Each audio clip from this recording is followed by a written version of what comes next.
wani sirri zan bada wanda na rantse da sarkin da rayuwata take hannunsa Allah. Duk wanda ya dauki wannan sirrin ya gwada, rabansa yana da matukar yawa a gurin Allah. Game da abin da ya shafi jalabi, kana so Allah ya rika baka kana samu da sauri, in ka yi shi ka fita billahi ladhi sai ka samu kuɗi. Kuɗi da yawa, ba wai yan kaɗan ba, kuɗi masu yawa. Kuma kana yin shi take yanke a lokacin da ka yi. Ka je gurin mutum ka ce kawai ba ni kaza, na rantse da Allah ko su kadai gare shi sai ya baka albarkan manzon Allah. Zan bada saboda Annabi Muhammadu. In ka so kai wasa da shi, in baka so ba ka dauka ka aje ka boye shi inda ya kamata. Amma in Allah ya da idan ka dauka ka gwada sai ka samu biyan bukata. Dan haka din na manzon Allah ya sharin dan al'umma ta karu. In kai sharin din nan kai ma ba kudin ka bada ba, Allah zai turo ma da wani abu na karuwa ka karu. Ina muku fatan alkhairi. A cika komanda yi wa Annabi salati. A cika komanda yi wa Annabi salati. Dan Allah dan uwa na dauki cika jaraba ga ikon Allah. Na bada saboda manzon Allah. Ji nake kamar ma wallahi in rike sirrin, amma dai tunda ba sa bakin ciki ba zan bada saboda girman manzon Allah. A nemo lalle na mata. Idan ka samu lalle na mata, garin shi ɗaya kenan, ka natsu da kyau. Ba na jin daɗin mutane su zo in bada sirri su daman da tambayen banza da wufi. Kawai sai in bada sirri ka zo ka daman ka fitar da tambaya. Wallahi duk tambayar da aka yi ba zan bayar da amsa ba akanta. Saboda na baka sirri ne dan Allah dan manzon Allah, ba sa na kai ba. Ka zo kai a rasin ina kana mun tambayoyi bar taso ba. Ka natsu da kyau ka ji me zan faɗa. Akwai wanda suke guggunta bidiyoyi na idan na dora, su rika daddorawa ta hanyar su ne ake biwa ana mun tambayoyin da ba su da amfani. So in dai a cikin page din Halifan Fada Jibiya ka dauke shi akan TikTok ko akan Facebook, to wannan shine page ina. Ina ba kowa fatan alkhairi. Zaka same shi full a cikin page ina. Da farko zaka nemo lalle na mata. Idan ka samu lalle na mata, garin shi kenan. In kuma ka samu danye ka shanya ya bushe ka daka ya koma gari. Na biyu zaka nemo ma'ul balila, turare ne da du'aul janna.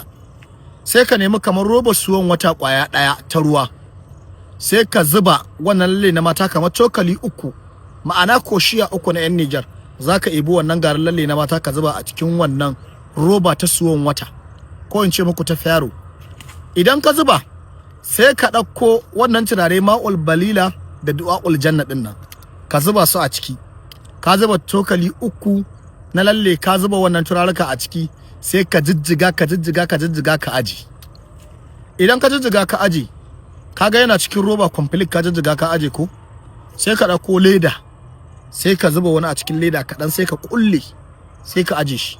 Sai ka ƙara dauko wata leda, sai ka ƙara zuba wani kadan a cikin leda, sai ka kulle, sai ka aje. Haka ake yi, kai kulli kamar guda 3 ka aje su. Idan ka tashi da safa za ka yi wanka, sai ka dauki wannan na cikin wannan roba ta faro, sai ka zuba kaɗan a cikin ruwan wankanka, sai ka ɗauka ka yi wanka. Idan za ka fita neman kuɗinka, wannan wanda ka ƙulla a leda ka aje, sai ka ɗauko ƙwaya ɗaya daga ciki. In ka ɗauka, sai ka zuba shi haka a cikin tafin hannunka, sai ka ce bismillahi Allah sa'a, sai ka lasa haka. Sai ka maido shi tafin hannunka na hagu, ka zuba na cikin leda wannan hakulla shine zaka dan zuba. Sai ka ce bismillah Allah sa'a, sai ka lasa. Sai ka ƙara maido shi a wannan hannun naka, ka ƙara digawa wannan leda kenan.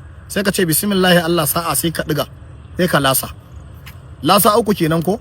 Hannun hagu so 1, hannun dama so 2 ake mai, da hannun dama ke farawa. Idan ka gama, idan kuma wani mutum da kai za ka karɓi kuɗi hannun shi, sunan shi zaka kira ka ce bismillah Allah sa'a, Allah ka sa in karɓo kaza hannun wani. Shikenan kawai. Ka shafa wannan sauran, ka murje shi a hannun ka, shafa a fuskar ka fita. Dan girman Allah dan uwana, ka jaraba wannan ka gani. Billahi lazi, in Allah ya yarda, idan ka gode wannan sirrin, sai Allah ya biya ma bukata. Kuma in kai sai ka samu abin da na ce maka. Shi sirri ne na samun kuɗi sosai in Allah ya yarda. Kana yi in Allah da bukata ka za ta biya albarkan manzon Allah. Na ba ku saboda Annabi Muhammad, amma ni ma wallahi wani masoyin Annabi ya bani shi ce duk duniya ba abin da Allah ya bashi jalabi a kansa sai wannan sirrin.